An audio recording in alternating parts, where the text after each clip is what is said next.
In addition of integers, for example, if you have positive plus positive, the answer is positive, while negative plus negative is equal to negative. And positive plus negative, the sign of the answer will be depending on the given example.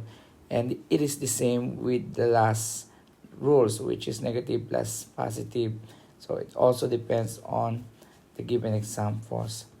So for example, if you have positive 4 plus 3, the answer is 7. And then if you have negative 5 plus negative 3, so add the number. So 5 plus 3 is 8. And then copy the sign, negative. 6 plus negative 2 is equal to 4. So subtract the number, then copy the sign of the big number. So 6 is bigger than negative 2, so the answer is positive 4.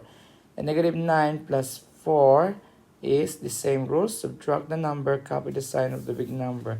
So 9 minus 4 is 5, then the sign of the bigger number is negative. Take note that if there's no sign written, it is understood to be positive.